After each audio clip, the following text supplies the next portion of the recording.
The Cheated Juliet. Extracted from the Memoirs of a Retired Burglar. The house in question was what Peter the scholar, who corrects my proof sheets, calls one of the Runesbury sort, the front facing a street and the back looking over a turfed garden with a lime tree or two, a laburnum, and a lawn tennis court marked out, its white lines plain to see in the starlight. At the end of the garden a door, painted dark green, led into a narrow lane between high walls, where, if two persons met, one had to turn sideways to let the other pass. The entrance to this lane was cut in two by a wooden post about half the height of your hip, and just beyond this, in the high road, George was waiting for us with the dog-cart. We had picked the usual time, the dinner hour. It had just turned dark, and the church clock 2 streets away was chiming the 8:15, when Peter and I let ourselves in by the green door I spoke of and felt along the wall for the gardener's ladder that we knew was hanging there. A simpler job there never was. The bedroom window we had marked on the first floor stood right open to the night air, and inside there was the light of a candle or two flickering, just as a careless maid will leave them after her mistress has gone down to dinner. To be sure, there was a chance of her coming back to put them out, but we could hear her voice going in the servants' hall as we lifted the ladder and rested it against the sill. "She's good for half an hour yet," Peter whispered, holding the ladder while I began to climb. "But if I hear her voice stop, I'll give the signal to be cautious." I went up softly, pushed my head gently above the level of the sill and looked in. It was a roomy place, with a great half-tested bed hung with curtains, standing out from the wall on my right. The curtains were of chintz, a dark background with flaming red poppies sprawling over it, and the further curtain hid the dressing table and the candles upon it and the jewel case that I confidently hoped to stand upon it also. A bright Brussels carpet covered the floor, and the wallpaper, I remember, though for the life of me I can't tell why, was a pale grey ground, worked up to imitate watered silk, with sprigs of gilt honeysuckle upon it. I looked round and listened for half a minute. The house was still as death up here. Not a sound in the room or in the passages beyond. With a nod to Peter to hold the ladder firm, I lifted one leg over the sill, then the other, dropped my feet carefully upon the thick carpet, and went quickly round the bed to the dressing table. But at the corner, and as soon as ever I saw round the chintz curtain, my knees gave way, and I put out a hand toward the bedpost. Before the dressing table, and in front of the big glass in which she could see my white face, was an old lady seated. She wore a blaze of jewels and a low gown out of which rose the scraggiest neck and shoulders I ever looked upon. Her hair was thick with black dye and fastened with a diamond star. The powder between the 2 candles showed her cheekbones like flour on a miller's coat. Chin on hand, she was gazing steadily into the mirror before her, and even in my fright I had time to note a glass of sherry and a plate of rice and curry stood at her elbow, among the rouge pots and powder puffs. While I stood stock still and pretty well scared out of my wits, she rose, still staring at my image in the glass, folded her hands modestly over her bosom, and spoke in a deep, tragical voice. "The prince!" Then, facing sharply around, she held out her thin arms. "You have come at last?" There wasn't much to say to this, except that I had, so I confessed it. Even with the candles behind her, I could see her eyes glowing like a dog's, and an uglier poor creature this world could scarcely show. "Is the ladder set against the window?" "Since you seem to know, ma'am," said I, "it is." "Ah, Romeo, your cheeks are ruddy, your poppies are too red." "Then I am glad my colour's come back, for to tell the truth, you did give me a turn just at first. You were looking out for me, no doubt." "My prince!" She stretched out her arms again, and being pretty well at my wit's end, I let her embrace me. "It has been too long," she said. "Oh, the weary while, and they ill-treat me here. Where have you been all this tedious time?" I wasn't going to answer that, you may be sure. It appeared to me that 'twas my right to ask questions rather than stand there answering them. "If they've been ill-treating you, ma'am," said I, "they shall answer for it." "My love!" "Yes, ma'am. Would it be taking a liberty if I asked their names?" "There is Gertrude." "Gertrude's hash is as good as settled, ma'am. I checked off Gertrude on my thumb." "That's my niece."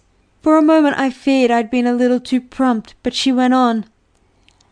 "And next there's Henry, and the children, who have more than once made faces at me. And Phipson." "Phipson's in it too?" "You know her?" "Don't I? It surprised me a trifle to find that Phipson was a female. 3 times tonight she pulled my hair, and the rice she brought me, look at it, all stuck together and sodden. Phipson shall pay for it with her blood. My hero, my darling, don't spare Phipson. She screams bitterly if a pin is stuck in her. I did it once. Stick her all over with pins." By this time I'd begun to guess what was pretty near the truth, that I was talking with a mad aunt of the family below, and that the game was in my hands if I played with decent care. So I brought her to face the important question. "Look here," I said, "all this shall be done when you are out of their hands. At present I'm running a considerable risk in braving these prosecutors of yourn. Dearest madam, the ladder's outside and the carriage waiting. Hadn't we better elope at once?" She gave a sob and fell on my arms. "Oh, is it true? Is it true? Pinch me that I may wake if this is but a happy dream." "Are you ready?" "This moment." "There's just one other little thing, ma'am. Your jewels. You won't leave them to your enemies, I suppose?" This was the dangerous moment, and I felt a twitch of the nerves as I watched her face to see how she would take the suggestion. But the poor silly soul turned up her eyes to mine, all full of tears and confidence. "Dearest, I am old, old. Had you come earlier, my beauty had not wanted jewels to set it off. But now I must wear them to look my best as your bride." She hid her face in her hands for a second, then turned to the dressing table, lifted her jewel case and put it into my hands. "I am ready," she repeated. "Let us be quick and stealthy as death." She followed me to the window and looking out drew back. "What horrible black debts!" "It's as easy," said I, "as pie. You could do it on your head. Look here." I climbed out first and helped her, setting her feet on the rungs. We went down in silence, I choking with laughter all the way at the sight of Peter below, who was looking with his mouth open and his lips too weak to meet on the curses of wonderment that arose from the depths of him. When I touched the turf and handed him the jewel case, he took it like a man in a trance. We put the ladder back in its place and stole over the turf together. But outside the garden door Peter could stand no more of it. "I've a firearm in my pocket," whispered he, pulling up, "and I'm going to fire it off to relieve my feelings if you don't explain here and now. Who in pity's name is she?" "You mug, she's the original Sleeping Beauty. I'm eloping with her and you've got her jewels." "Pardon me, Jem," he says in his gentlemanly way, "if you don't quite see, are you taking off to melt her or marry her? For how to get rid of her else—" The poor old creature had halted too, 3 paces ahead of us, and waited while we whispered, with the moonlight that slanted down into the lane, whitening her bare neck and flashing in her jewels. "One moment," I said, and stepped forward to her. "You had better take off those ornaments here, my dear, and give them to my servant to take care of. There's a carriage waiting for us at the end of the lane, and when he has stowed them under the seat we can climb in and drive off." "To the end of the world, to the very rim of it, my hero." She pulled the gems from her ears, hair, and bosom, and handed them to Peter, who received them with a bow. Next she searched her pocket and drew out a tiny key. Peter unlocked the case, and having carefully stowed the diamonds inside, locked it again, handed back the key, touched his hat, and walked off towards the dog-cart. "My dearest lady," I began as soon as we were alone between the high walls, "it's a devotion of a life." Her bare arm crept into mine. "There is a little time left for us in which to be happy. Year after year I have marked off the almanac. Day by day I have watched the dial. I saw my sisters married and my sisters' daughters, and still I waited.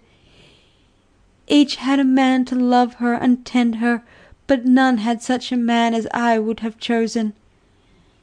There were none like you, my prince." "No, I dare say not." "Oh, but my heart is not so old. Take my hand, it is firm and strong. Touch my lips, they are burning."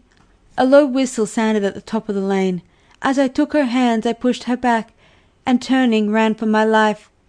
I suppose that as I ran I counted 40 before her scream came, and then the sound of her feet pattering after me. She must have run like a demon, for I was less than 10 yards ahead when Peter caught my wrist and pulled me up onto the back seat of the dog-cart, and before George could set the horse going, her hand clutched at the flap on which my feet rested. It missed its grasp, and she never got near enough again. But for half a minute I looked into that horrible face following us and working with silent rage, and for half a mile at least I heard the patter of her feet in the darkness behind. Indeed, I can hear it now. End of.